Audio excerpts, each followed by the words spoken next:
Hello friends, welcome to my channel. तो आज हम स्टॉक ऑन डिमांड सीरीज में एक और बहुत ही शानदार कंपनी को डिस्कस करने वाले हैं। इस कंपनी की रिक्वेस्ट मिस्टर विष्णु मोदी जी ने की थी।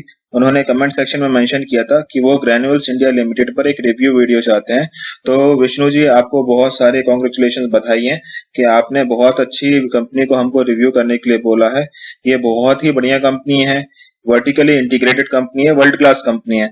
इसकी अगर आप हिस्ट्री चेक करेंगे तो ये 1984 से अपने बिजनेस में है। 1984 मतलब आप ये बोल सकते हैं सेफली कि ये अपने बिजनेस जो है साइकिल ऑलमोस्ट ये 3.5 डिकेड से ये अपने बिजनेस को कंटिन्यू कर पा रही है, प्रॉस्पर कर पा रही है, एक्सेलरेट कर पा रही है और बढ़ा पा रही है। तो मतलब इस कंपनी ने 35 साल से अपने बिजनेस को कंटिन्यूअसली बढ़ाया है और आज आप कहना चाहिए कि इंडिया की one of the best facilities है ये कंपनी। जैसे कि आप सभी को पता ही है कि ये फार्मास्यूटिकल कंपनी है। एपीआई मैन्युफैक्चर करती है, पीएफआई मैन्युफैक्चर करती है और फिनिश डोसेज मैन्युफैक्चर करती है। ये सारी चीजों को हम समझेंगे, क्या होता है एपीआई, क्या पीएफआई क्या होता है, फिनिश डोसेज क्या होते हैं। तो ये सब चीजों पर हम आएंगे और इस वीडियो में हम काफी डिटेल में इसके बिजनेस को समझेंगे, इसके प्रोडक्ट्स को समझेंगे, इसका क्या फंक्शनैलिटी है, क्या फ्यूचर प्लान्स है, वो सारी चीजें हम डिटेल में डिस्कस करने वाले हैं। इसके कंप्लीट बिजनेस का एनालिसिस करने वाले हैं। इसके साथ में हम इसके फंडामेंटल पैरामीटर्स भी चेक करेंगे, एक फंडामेंटल एनालिसिस भी करने वाले हैं इसका हम। और फाइनली हम थर्ड सेक्शन जो वीडियो रहेगा उसमें हम इसके टेक्निकल चार्ट्स को भी स्टडी करेंगे और इसका एक फाइनली टेक्निकल एनालिसिस भी इस वीडियो में हम करने वाले हैं। तो काफी कॉम्प्रिहेंसिव डिस्कशन होगा हमेशा की तरह। तो आप इस वीडियो में एंड तक बने रहिए और अगर आपको ये वीडियो पसंद आता है तो आप उसको लाइक जरूर करिएगा। कमेंट सेक्शन में लिखकर बताइएगा कि आपको क्या पसंद आया। अगर आपके कोई सजेशंस हैं तो वो भी आप लिख सकते हैं। आपके स्टॉक्स अगर कोई रिव्यू करना चाहते हैं वो भी आप लिख सकते हैं, मैं आपको रिप्लाई करूंगा। उस पर वीडियो भी जरूर बना सकता हूं मैं। मेरे चैनल को सब्सक्राइब करिएगा और बेल आइकन को दबाना मत भूलिए, जिससे कि जो भी लेटेस्ट वीडियोस मैं पोस्ट करता हूं उसका नोटिफिकेशन आपको इमीडिएटली मिल जाएगा। तो सर ये सब सारी चीजें करिए। चलिए अब हम इसका हम डिस्कशन चालू करते हैं, इसका एनालिसिस चालू करते हैं। तो जैसे कि आप देख सकते हैं ये ग्रैन्यूल्स इंडिया लिमिटेड की वेबसाइट खोलकर रखी हुई है, आप स्क्रीन पर देख सकते हैं क्लियरली। तो इसकी जो आप देख सकते हैं, जैसे ही आप स्क्रीन खोलते हैं तो आपको इमीडिएटली क्या दिखता है, propelling growth while strengthening our core. तो मतलब इनकी स्ट्रेटेजी, बिजनेस स्ट्रेटेजी क्या है कि जो एक इनका कोर बिजनेस है उसको वो बिल्कुल स्ट्रेंथन करके रखे हुए हैं, उसमें ढील नहीं कर रहा है। और साथ में जो नए ग्रोथ सेक्टर्स हैं जो उसमें वो अलग अलग जो नए बिजनेसेस हैं उनको चालू करते आ रहे हैं, पर जो उनका जो कोर बिजनेस है वो उसको वो स्ट्रेंथन करके रखे हुए हैं। तो ये इनकी जो ग्रोथ है वो propelling growth while strengthening our core. ये वर्ल्ड क्लास फैसिलिटीज है, एपीआई, पीएफआईज और फिनिश्ड डोसेजेस जो होते हैं उसकी इसके इनके पास वर्ल्ड क्लास फैसिलिटीज हैं। सर्विंग टू 75 कंट्रीज को ये सर्व कर रहा है। ओके सर, तो ये ऑलमोस्ट ब्रॉडली इनका हो गया। तो अभी अगर हम एपीआई की बात करें तो हमने अपने प्रीवियस वीडियोस में भी इसका जिक्र किया है, बट जो हमारे दोस्त नए जो जुड़े हुए हैं इस चैनल पे, जो पहली बार देख रहे हैं, उनको मैं बताना चाहूंगा कि एपीआई जो है वो एक्टिव फार्मास्यूटिकल इंग्रेडिएंट है। जो एक जो ड्रग फाइनल तैयार होता है उसकी एक बहुत लंबी प्रोसेस होती है, काफी स्टेप वाइज प्रोसेसेस होती हैं। तो एपीआई उसमें से एक पार्ट है। जैसे जो रॉ मटेरियल होता है, जो कंप्लीट ड्रग की जो फॉर्मेशन होती है उसका जो स्टार्टिंग पॉइंट होता है वो रॉ मटेरियल्स होता है। तो रॉ मटेरियल को आप केमिकली प्रोसेस करते हैं जिससे कि इंटरमीडिएट बनते हैं। फिर वो इंटरमीडिएट्स जो होते हैं उसको फर्दर आप प्रोसेस करते हैं तो उसमें एक्टिव फार्मास्यूटिकल इंग्रेडिएंट बनाया जाता है। एक्टिव फार्मास्यूटिकल इंग्रेडिएंट जो होता है वो दवाई का एक्टिव पार्ट होता है, एक्टिव सॉल्ट होता है, एक्टिव पार्ट होता है, जो कि मेनली रिस्पॉन्सिबल होता है आपके डिसीज को क्योर करने के लिए। तो उसी को ही हम एक्टिव फार्मास्यूटिकल इंग्रेडिएंट बोलते हैं। अगर आपके पास एपीआई तैयार हो गया है तो फिर उसको आप यूज करके और फर्दर जो है जो नॉन एक्टिव पार्ट होता है उसमें हम ऐड करेंगे। क्यों ऐड करते हैं? क्योंकि एपीआई को आप डायरेक्टली कंज्यूम नहीं कर सकते, आपको एपीआई को किसी अदर केमिकल्स के साथ में ऐड करना पड़ता है जिससे आप उसको कंज्यूम कर सकते हैं। या तो टैबलेट के फॉर्म में कंज्यूम कर सकते हैं, या तो सिरप के फॉर्म में कंज्यूम कर सकते हैं, या फिर इंजेक्शन के फॉर्म में ले सकते हैं। तो वो फॉर्मुलेशन प्रोसेस बोलते हैं हम उसको। तो ये जो है एपीआई जो है, आपने समझा कि एपीआई जो है एक्टिव पार्ट है, जो सबसे इम्पोर्टेंट की पॉइंट है, जो की मटेरियल है उसमें किसी भी ड्रग में।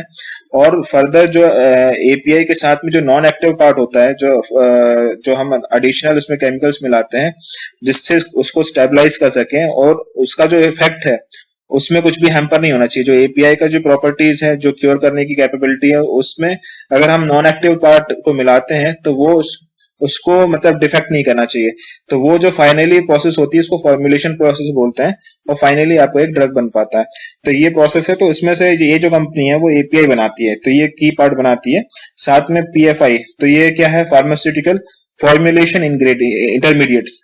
तो ये जो फॉर्मुलेशन प्रोसेस के लिए जो इंटरमीडिएट्स की जरूरत पड़ती है वो भी बनाते हैं। तो ये फर्स्ट स्टेप हो गया।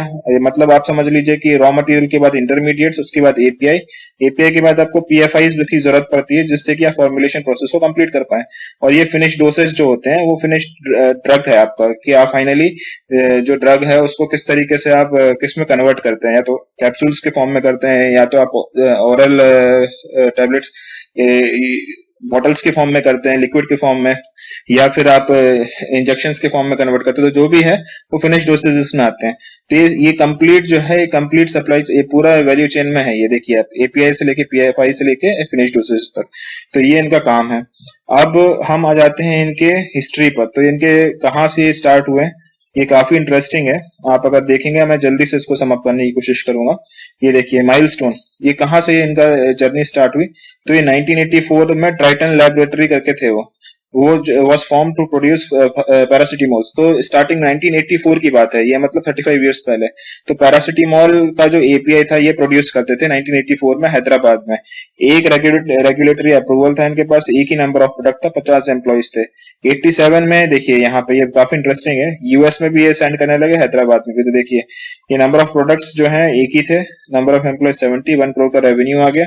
Triton became the second Indian company to export pharmaceutical product to the US. तो ट्राइटन ही सेकंड कंपनी थी जो कि ये फार्मास्यूटिकल प्रोडक्ट जो है यूएस में एक्सपोर्ट कर पा रही थी। इसके पास इनको अप्रूवल मिला।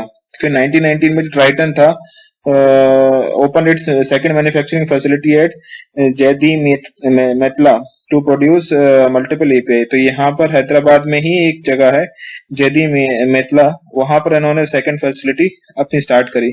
फिर 1991 में इन्होंने ग्रैन्यूल्स इंडिया लिमिटेड को इनकॉर्पोरेट कर लिया। उसके बाद Granules established first PFI facility at Jeedimetla. तो यहाँ पर इन्होंने पीएफआई की फैसिलिटी, जो हमने बात की है ना कि जो प्री फॉर्मुलेशन इंटरमीडिएट होता है, वो उसकी भी फैसिलिटी उन्होंने स्टार्ट कर ली।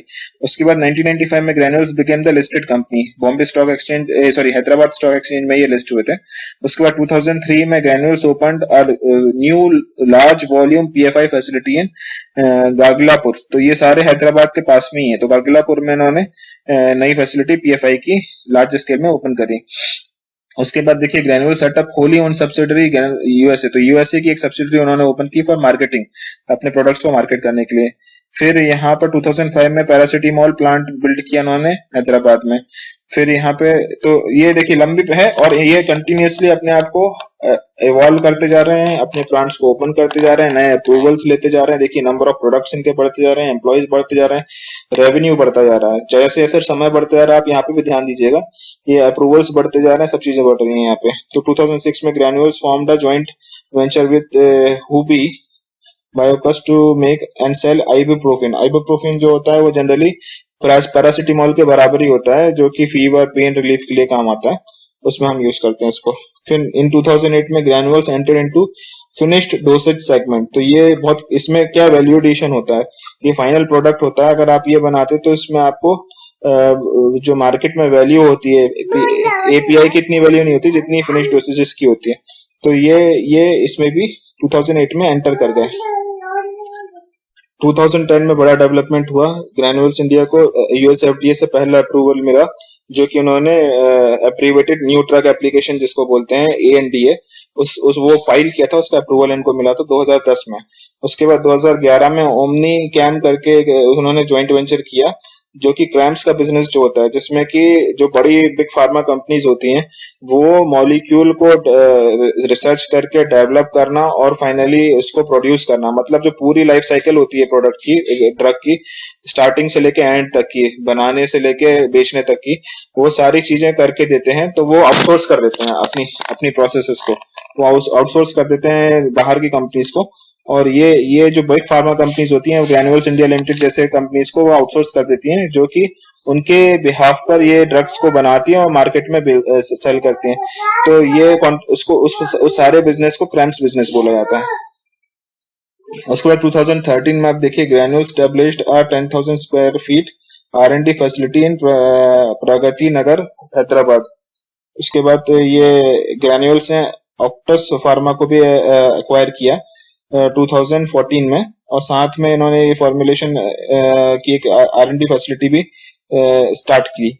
उसके बाद granules enter into overall over the counter business. अभी देखिए ये वैल्यू एडिशन कैसे कर रहे हैं, क्योंकि ग्रैन्यूल्स कंज्यूमर हेल्थ केयर एक इन्होंने नई सब्सिडरी चालू करी यूएस में, और ओवर द काउंटर जो ड्रग्स होते हैं, जैसे कि क्रोसिन होता है, क्रोसिन क्या है, आपको सिर दर्द और बुखार के लिए है, तो वो ओवर द काउंटर है, आप बिना डॉक्टर्स के डायरेक्टली आप उस दवाई का नाम बोलेंगे और आप उसको किसी भी मेडिकल स्टोर से बिना प्रिस्क्रिप्शन के ले सकते हैं, तो उसको ओटीसी ड्रग्स बोलते हैं।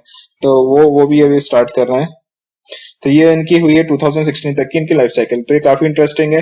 तो आपने देखा कि एक कोर बिजनेस है इनका, एक इंटरमीडिएट बिजनेस है और एक फाइनल, जिसमें तो ये सारी चीजों को स्ट्रेंथन कर रहे हैं, काफी इस पे काम कर रहे हैं। अभी हम एक बार इस पे मैंने इनकी प्रेजेंटेशन भी खोल के रखी हुई है, जिससे कि हम और भी इन डिटेल इनके बिजनेस के बारे में समझ सकते हैं, क्योंकि ये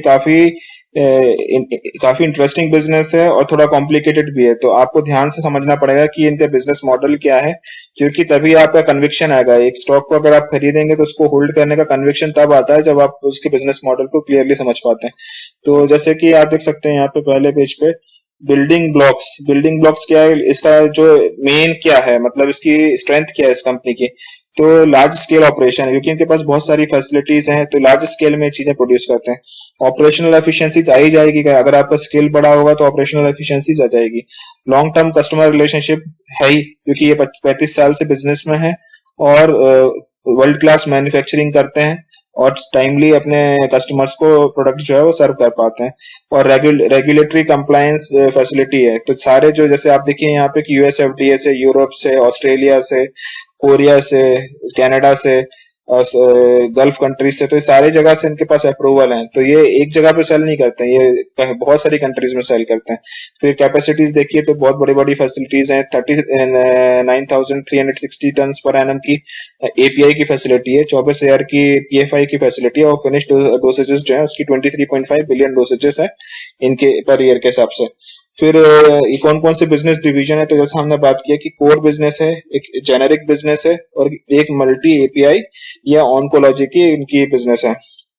फिर ये कहाँ कहाँ पे भेजते हैं, तो 60 कंट्रीज में बेचते हैं, 250 से ज्यादा इनकी कस्टमर्स हैं।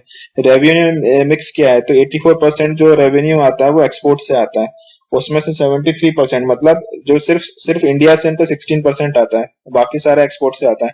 73% तो सिर्फ यूएस से आता है, जो कि रेगुलेटेड मार्केट होते हैं। इससे आपको क्या समझ में आता है, इससे ये समझ में आता है कि 73% जो रेवेन्यू यूएस से, यूरोप से और कनाडा से आता है, ये बहुत हाई कंप्लायंस मार्केट है। मतलब अगर आपकी जो फैसिलिटी है, अगर आप उसमें स्टैंडर्डाइज प्रोसेसेस यूज नहीं करते हैं, ये आप वर्ल्ड क्लास आपकी मैन्युफैक्चरिंग कैपेबिलिटी नहीं है, तो आप ऐसे रेगुलेटेड कंट्रीज में आप अपना प्रोडक्ट को सेल ही नहीं कर पाएंगे, क्योंकि आपको अप्रूवल्स नहीं मिलेंगे। क्योंकि आपके जब साइट की इंस्पेक्शन होगी तो उसमें बहुत सारे अलर्ट्स कर दिए जाएंगे, और आप इन कंट्रीज को सेल नहीं कर पाएंगे अपना प्रोडक्ट।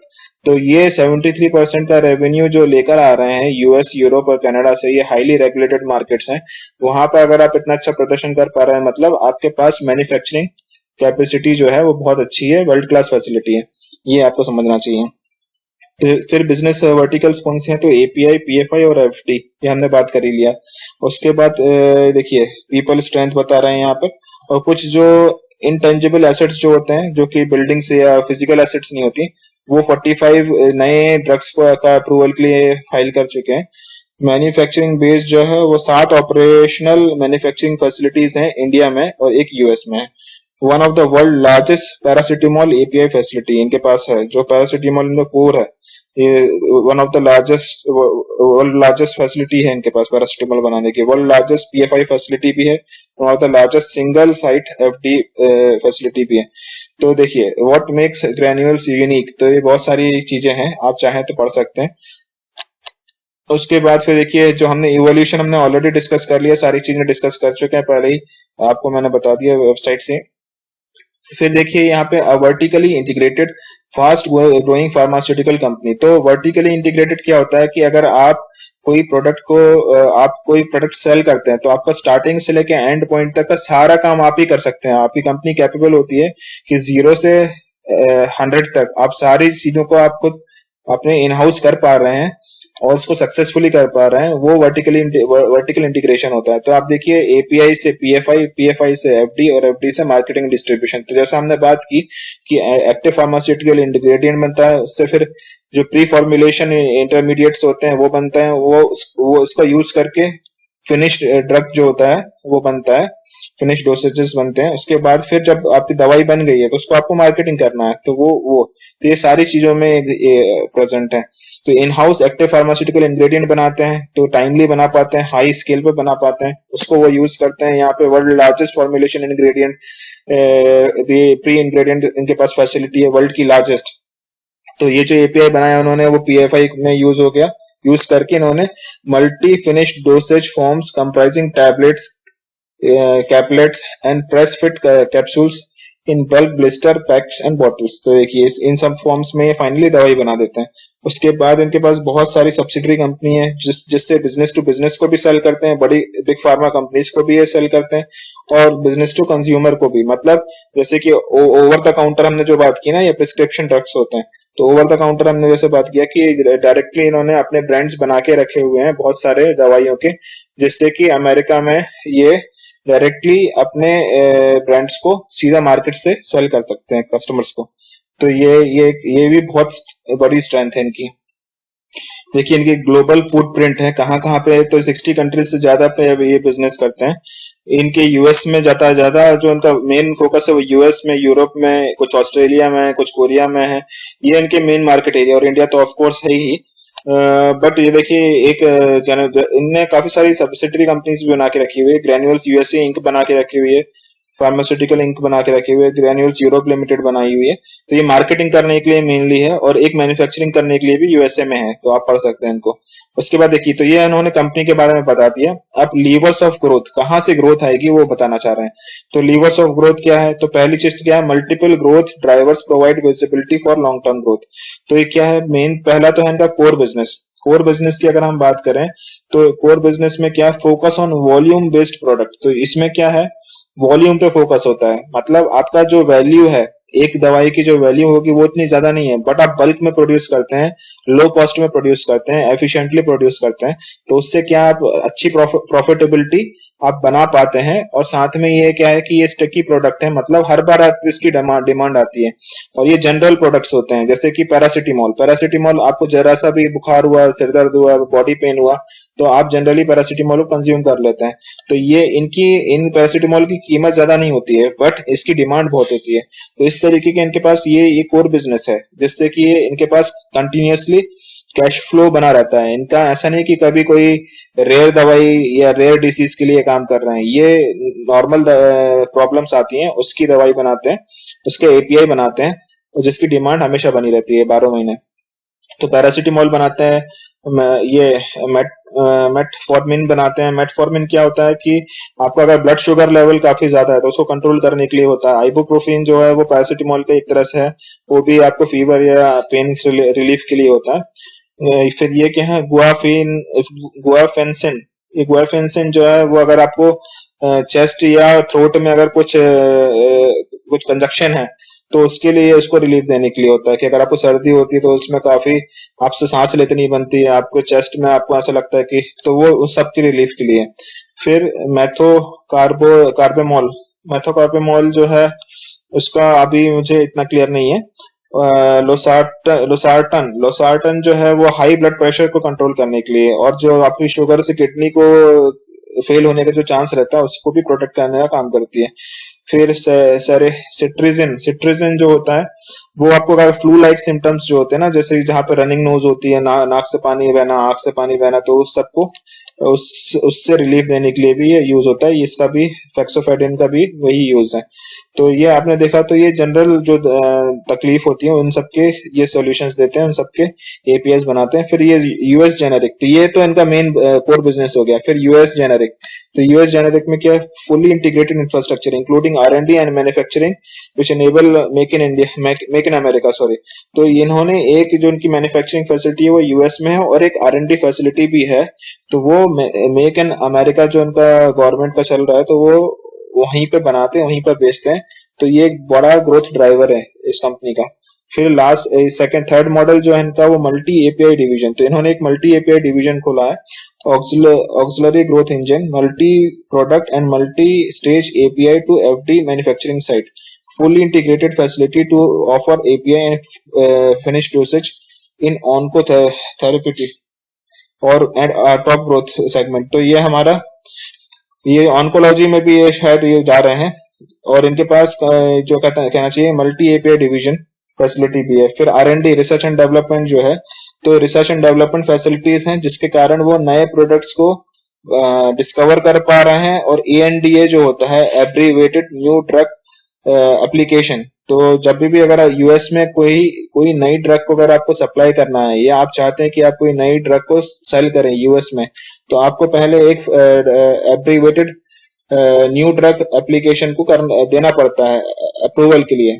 तो उसको एएनडीए बोलते हैं। तो अगर आप एएनडीए फाइल करते हैं यूएस एफडीए के पास में, तो उसका अप्रूवल मिलता है। अप्रूवल मिलने के बाद ही आप अपने ड्रग्स को सेल कर पाते हैं यूएस के मार्केट में। तो वो उन्होंने ये भी कर रहे हैं साथ में, क्योंकि आर&डी से जब सक्सेस मिलती तभी आप ये काम कर पाएंगे। अगर आर&डी ही नहीं करेंगे तो आप ये कहां से कर पाएंगे, एएनडीए फाइल नहीं कर पाएंगे। तो 7 to 8 एएनडीएस पर ईयर ये कोशिश करते हैं कि ये फाइल कर पाए। तो ये सारे ग्रोथ ड्राइवर्स हैं, इन सब चीजों से ग्रोथ मिल रही है इनको।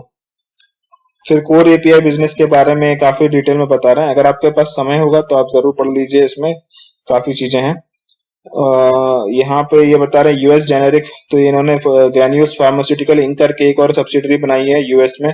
वहां पर ये इनका फोकस जो है वो प्रिस्क्रिप्शन ड्रग्स पे है, और ये वहां पर उनकी इनकी मैन्युफैक्चरिंग फैसिलिटी भी है और एक आर&डी फैसिलिटी भी है। तो fully integrated infrastructure from R and D and manufacturing to sales and marketing, enabling make in America. तो वही जो हम बात कर रहे हैं वही चीजें बता रहे हैं। फिर यहाँ पर देखिए आप यूएस जेनेरिक, तो इसको ये गुसा भी बोलते हैं। तो जेनेरिक यूएस जेनेरिक की भी एक ग्रैन्यूल्स यूएसए के नाम से एक सब्सिडरी कंपनी है। ये मार्केट एंड डिस्ट्रीब्यूशन आर्म है इसका।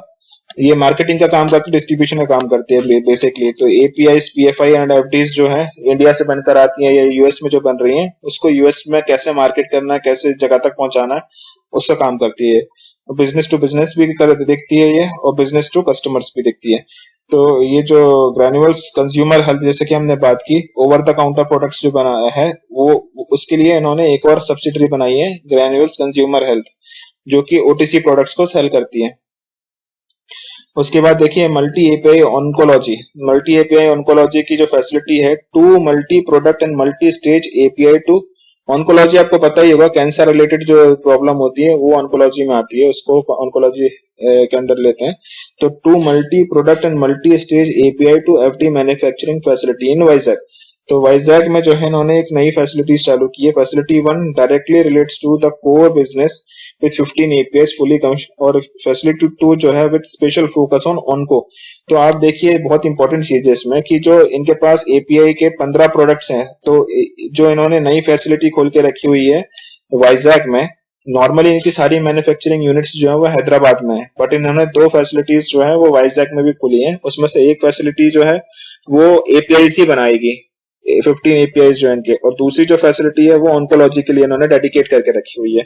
तो fully integrated facility to offer API and FD onco therapeutics and a growth top growth segment and developed of new API.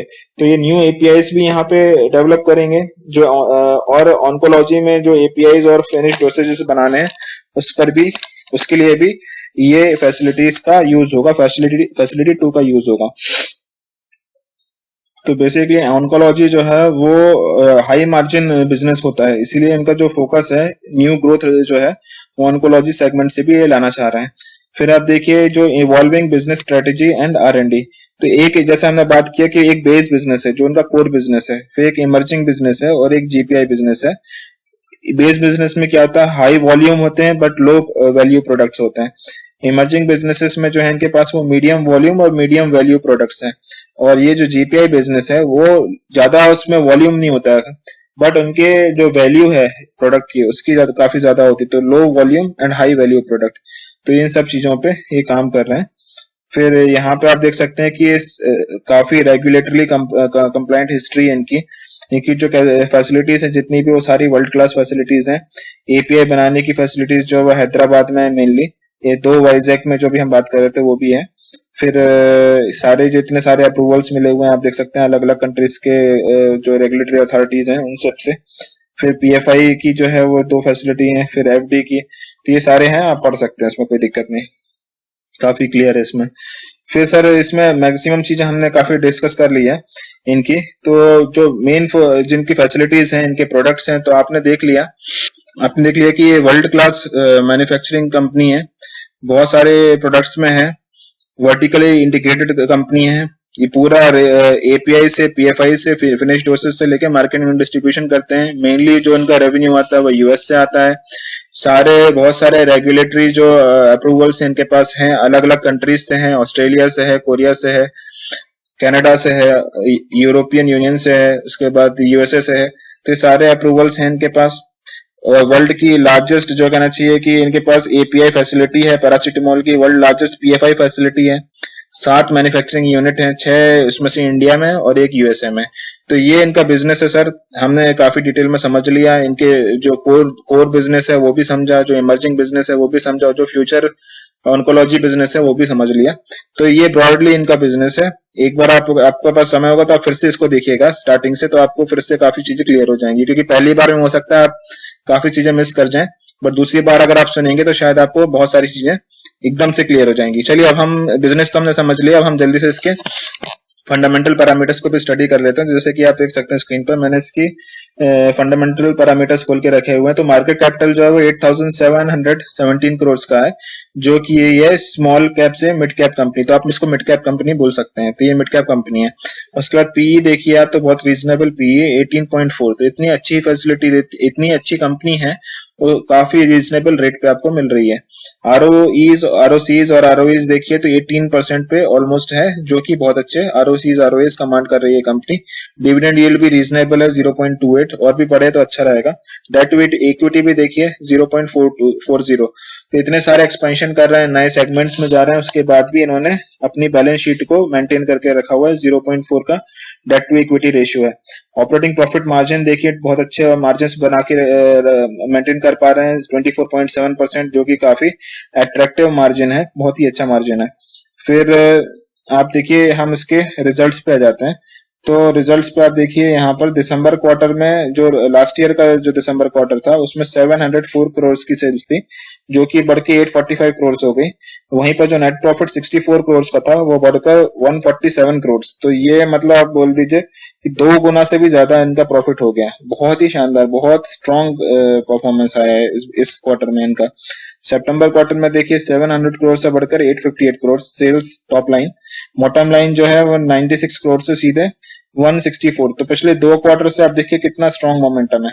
जून में भी देखिए तो वहां पे भी काफी अच्छा है, जो 83 करोड़ से बढ़कर 111 करोड़, और टॉप लाइन भी बढ़ी और बॉटम लाइन भी बढ़ी। तो कंटिन्यूअसली आपको बहुत स्ट्रॉन्ग मोमेंटम इनके सेल्स और नेट प्रॉफिट में भी दिख रहा है। वहीं पर आप yearly profit and loss statement देखेंगे तो आप देखिए 2009 में 289 करोड़ से बढ़कर आज ये ऑलमोस्ट 3000 करोड़ को टच कर रहे हैं। वहीं पे नेट प्रॉफिट जो 4 करोड़ सिंगल डिजिट में था वो आज ट्रिपल डिजिट में पहुंच गया है, 335 करोड़ पे पहुंच रहा है। तो बहुत ही शानदार प्रदर्शन है, बहुत तेज गति से ये कंपनी बढ़ रही है आगे।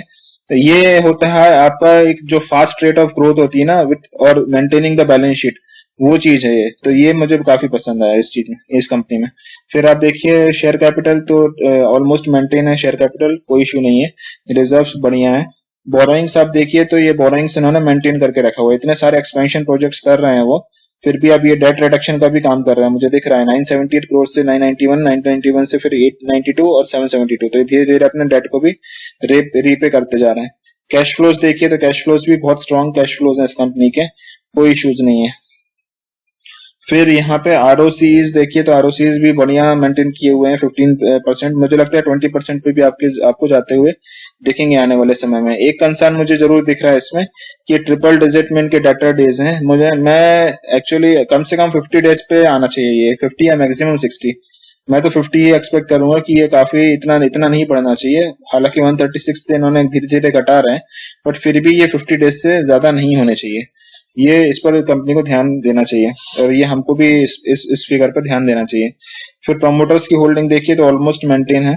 एफआईआईज की होल्डिंग्स भी बहुत तेज गति से बढ़ रही है, आप देखिए 10% से सीधे 26% पे आ गए हैं, बहुत बहुत फास्ट इंक्रीज कर रहे हैं। एफआईआईज बहुत ज्यादा एक्यूमुलेट कर रहे हैं इस काउंटर को। डीआईआईज ने अपनी पोजीशंस बहुत कम कर दी है, 6% या 7% पे जो डीआईएस की पोजीशन थी वो आज ऑलमोस्ट 0%, तो डीआईआई एग्जिट कर लिए हैं डीआईएस ने, और जो डीआईएस का जो भी शेयर होल्डिंग थी वो सारी एफआईएस ने ले ली है। पब्लिक के पास 37% थी जो कि अभी 31% रह गई है, तो पब्लिक और डीआईएस का जो शेयर था वो एफआईएस के पास चला गया, सीधे सीधे आप बोल सकते हैं। तो एफआईएस ने बहुत स्ट्रॉन्ग एक्यूमुलेशन किया इस काउंटर में, ये तो क्लियर दिख रहा है। तो सर हमने फंडामेंटल पैरामीटर काफी सारे स्टडी कर लिए हैं, मुझे कहीं पर बहुत मेजर वीकनेस तो नहीं दिख रही है। डेट भी ये कम कर रहे हैं, आरओसीज आरओईज बहुत अच्छे हैं और क्लीन बैलेंस शीट है, कोई इशू नहीं है, मार्जिन अच्छे कमा रही है, मार्केट कैपिटल और बहुत रीजनेबल रेट्स पे भी मिल रही है, तो मुझे कहीं पर भी इसमें मेजर कंसर्न नहीं दिख रहा। बस एक ही जगह हमको दिख रहा है वो डाटा डेज है, वो भी ऐसे कोई बहुत मेजर कंसर्न नहीं है, बट ध्यान देने की चीज है, कोई इशू नहीं। चलिए अब हम इसके टेक्निकल चार्ट्स को भी स्टडी कर लेते हैं। तो हमारा जो थर्ड सेगमेंट है जिसमें हम टेक्निकल एनालिसिस करते हैं, तो उसको भी हम जल्दी से कंप्लीट करने की कोशिश करेंगे। तो आप देखिए मैंने इसका मंथली चार्ट ओपन करके रखा हुआ है, यहाँ पे हमने मूविंग एवरेजेस सिलेक्ट करके रखे हुए हैं, ये सारे एक्सपोनेंशियल मूविंग एवरेजेस हैं, 10 डेज 20 डेज 50 डेज 100 और 200 डेज का मूविंग एवरेज हमने यहाँ पे सिलेक्ट किया हुआ है। आरएसआई इंडिकेटर भी है, यहाँ पर आप देख सकते हैं कि ये मंथली चार्ट है सर, इसमें आपको क्लियर होना चाहिए मंथली चार्ट है, ये डेली या वीकली चार्ट नहीं, ये मंथली चार्ट की बात कर रहे हैं। तो इस चार्ट में आपको क्या दिख रहा है, इस चार्ट में हमको ये दिख रहा है कि जो अगर आप स्टार्टिंग में 2006 से लेके 2014 तक की जर्नी देखेंगे तो ऑलमोस्ट साइडवेज कंसोलिडेशन हुआ है इसमें। 14 के बाद हमने देखा सारी कंपनीज जितनी भी थी small cap mid cap companies, उन सारी कंपनीज में काफी अच्छा हमको प्राइस ट्रेजेक्टरी देखने मिली, अच्छा मोमेंटम देखने मिला, उसमें इसने भी पार्टिसिपेट किया। तो जो लेवल था इसका 30-40 रुपए का, इसने ब्रेक करके डिसाइसिवली ऑलमोस्ट 160 के लेवल तक जाते हुए दिखा, तो ये ऑलमोस्ट 4 टाइम्स जो है मल्टीप्लाई हो गया। हालांकि अगर आप 2014 तक की देखेंगे तो इनके प्रॉफिट्स तो अच्छे मल्टीप्लाई हो रहे थे, जो सेल्स थी वो भी बढ़ रही थी, तो पर मार्केट ने उसको रिकॉग्नाइज नहीं किया, उसको रिवॉर्ड नहीं किया। बट 2014 में इस मार्केट ने इसको रिवॉर्ड किया और अच्छा प्राइस मोमेंटम आपको यहाँ पर देखने के लिए मिल रहा है। तो यहाँ पर इसने ब्रेकआउट लिया, ब्रेकआउट के बाद अच्छा ट्रेजेक्टरी में स्टॉक चला, उसके बाद फिर जब हमने देखा कि मार्केट में करेक्शन आया, सारे स्मॉल कैप्स मिड कैप्स में करेक्शन आया, तो इसने भी पार्टिसिपेट किया और यहाँ से हमने एक अच्छा काफी लंबे समय का स्टीप करेक्शन देखने को मिला हमको, साइडवेज से स्टीप कह सकते हैं आप। ये देखिए इस चैनल को इसने फॉलो किया और काफी समय तक इसने एक ही चैनल में और साइडवेज कंसोलिडेशन किया है। अब देखिए इतना लंबा कंसोलिडेशन के बाद रीसेंट जो ब्रेकआउट आया है वो 2020 में, तो पिछले साल से जो है बहुत स्ट्रॉन्ग मोमेंटम में आ गई है कंपनी। अब आप देखिए यहाँ पर कि जब इसने ब्रेकआउट लिया इसके ऊपर गया तो कितने लार्ज वॉल्यूम एडिशन हुआ यहाँ पे, ये मंथली चार्ट है, अच्छा वॉल्यूम एडिशन यहाँ पे देखने के लिए मिला और साथ में आप देखिए बड़े कैंडल्स जो है वो फॉर्मेशन हुए, तो ये आपकी स्ट्रेंथ को दिखाता है ये कितने स्ट्रॉन्ग मोमेंटम है। और दूसरा जो इसमें ध्यान देने की चीज है वो ये है कि आप देखिए कि अब जो है इसमें वो 10 डेज की मूविंग एवरेज को ही रिस्पेक्ट कर रहा है। आप देखिए जो रीसेंट करेक्शन भी आया है इसमें, तो इसने फाइनली यहाँ पे सपोर्ट लिया, सपोर्ट लेने के बाद इसी से ही अब ये वापस बाउंस बैक करने की कोशिश कर रहा है। तो ये 10 डेज के मूविंग एवरेज अभी बहुत क्रिटिकल हो गया है, इसी पर ही ये सपोर्ट लेगा। फ्यूचर में भी मुझे लगता है कि 10 डेज की मूविंग एवरेज पे सपोर्ट लेकर इसके नीचे क्लोज होने के चांसेस बहुत कम है। अगर होता है तो आपको अलर्ट हो जाना चाहिए। मेरे हिसाब से ये 10 डेज की मूविंग एवरेज के नीचे क्लोज नहीं होगा, इसी पर ही सपोर्ट लेकर ये आगे आपको इसका मोमेंटम आपको देखने मिलेगा, ये मोमेंटम कंटिन्यू रहेगा। क्यों? क्योंकि आरएसआई में कहीं पर भी कुछ भी वीकनेस नहीं दिख रही, चार्ट में हमको कहीं पर भी कोई भी वीकनेस एज सच देखने नहीं मिल रही है, तो बहुत स्ट्रॉन्ग चार्ट है, कोई इशू नहीं है। मंथली चार्ट में तो कोई भी प्रॉब्लम नहीं दिख रही हमको। अब हम आ जाते हैं इसके वीकली चार्ट पर, एक बार हम वीकली चार्ट भी डिस्कस कर लेते हैं इसका। तो ये है सर इसका वीकली चार्ट। वीकली चार्ट में भी आपको सेम कहानी दिख रही है, जैसे कि हम देख सकते हैं 8 साल का मैंने डेटा लिया हुआ है इसमें। तो ये जो हम बात कर रहे थे कि यहाँ पर अच्छा ब्रेकआउट देखने मिला हमको, ये ब्रेकआउट देखने मिला यहाँ पर। मैं ट्रेंड लाइन ड्रॉ कर देता हूँ, ये देखिए इस ट्रेजेक्टरी में इस चैनल में चल रहा था, यहाँ पे अच्छा ब्रेकआउट देखने मिला। इसने ये एक बार ऊपर गया, ब्रेकआउट लिया, फिर वापस नीचे आया, फिर फर्दर हमने एक अच्छी ट्रेजेक्टरी देखने को मिल रही है। तो इसमें भी आप देखिए जो मूविंग एवरेजेस के बीच में गैप देखिए काफी अच्छा है, ये मोमेंटम शो कर रहा है। और यहाँ पर भी आपको अब ये काफी स्ट्रॉन्ग मतलब रेजिस्टेंस जोन में कहना चाहिए, सपोर्ट लाइन में है ये, अभी काफी क्रिटिकल सपोर्ट एरिया में है ये। तो यहाँ से नीचे जाने की गुंजाइश अब मुझे नहीं लगती, अगर जाएगा तो फिर काफी मतलब कहना चाहिए कि हमको अलर्ट हो जाना चाहिए। चार्ट तो अभी भी स्ट्रांग है, इसमें कोई डाउट नहीं है, मैक्सिमम ये 50 डेज की मूविंग एवरेज पे भी सपोर्ट ले सकता है, बट यहाँ से मुझे बहुत चांसेस लग रहे हैं कि यहीं से रिवर्ट बैक करेगा। क्योंकि आपने जैसे हमने मंथली चार्ट में भी देखा कि 10 डेज का मूविंग एवरेज जो है वो बहुत क्रिटिकल सपोर्ट है, ये बहुत क्रिटिकल सपोर्ट है, इसके नीचे जाकर ये क्लोज नहीं करेगा, मेरी उम्मीद है ये। तो आपको यहाँ पर ही अलर्ट हो जाना चाहिए कि यहाँ से ही अब ये ऊपर जाने की ट्रेजेक्टरी चालू करना चाहिए इसको। तो चार्ट में वीकनेस नहीं दिख रही सर मुझे, ये लंबे समय का घोड़ा है, इसमें आप कभी भी सवारी कर सकते हैं, आपका पैसा बनेगा इसमें। उसके बाद आप देखिए डेली चार्ट भी हम एक बार डिस्कस कर लेंगे जल्दी से। तो ये डेली चार्ट्स देखिए, डेली चार्ट्स में जो हम बात कर रहे थे कि क्रिटिकल सपोर्ट लेवल पे आ गया ये, तो वही हमको देखने के लिए मिल रहा है। अब देखिए यहाँ पर जो है ये जो लेवल है, ओके सर, तो ये 200 डेज की मूविंग एवरेज के पास ऑलमोस्ट पहुंच गया ये। अब इस लेवल के नीचे ये क्लोज नहीं करना चाहिए। क्यों? क्योंकि आने वाले समय में इसकी जो अर्निंग्स आने वाली है वो काफी स्ट्रांग आने वाली है, इसमें कोई डाउट नहीं है। और जितना भी करेक्शन होना था, जो 200 डेज की मूविंग एवरेज पे जनरली स्टॉक्स जो है वो सपोर्ट लेके आगे बढ़ते हैं, तो ये ऑलमोस्ट 200 डेज के लेवल पे पहुंच गया है। मैक्सिमम ये और 315 के लेवल तक जा सकता है, उससे नीचे जाने के मुझे ज्यादा चांसेस नहीं दिख रहे हैं। आरएसआई भी आप देखिए तो यहाँ पे मल्टीपल टाइम्स 30 को टच कर चुका है, तो अब यहाँ से आपको स्ट्रॉन्ग बाउंस बैक देखने के काफी ब्राइट चांसेस हैं। तो आने वाले समय में आपको अच्छा मोमेंटम इस काउंटर में देखने को मिल सकता है, 100% मिल सकता है। मैं तो काफी ऑप्टिमिस्टिक हूँ कि मुझे लगता है कि काफी स्ट्रॉन्ग मोमेंटम आपको आने वाले समय में इस काउंटर में देखने मिल सकता है। तो सर काफी मैंने समय नहीं देखा, लंबा वीडियो हो गया। चलिए, तो आपको कैसा लगा ये वीडियो आप कमेंट सेक्शन में लिखकर बताइएगा। अगर आपको ये पसंद आया तो लाइक का बटन दबाइए, मेरे चैनल को सब्सक्राइब करिए, अपने दोस्तों के साथ शेयर करिए, और कमेंट सेक्शन में लिखकर आप बता सकते हैं अगर आप कोई वीडियो चाहते हैं तो आप वो बताइए, या आपके कोई सुझाव है तो भी आप बता सकते हैं, मैं आपको रिप्लाई करूंगा। और आप चाहेंगे तो मैं आपके स्टॉक्स को पर वीडियो भी जरूर बनाऊंगा। तो सर मिलते हैं फिर आपसे नए वीडियो में, तब तक के लिए बाय बाय।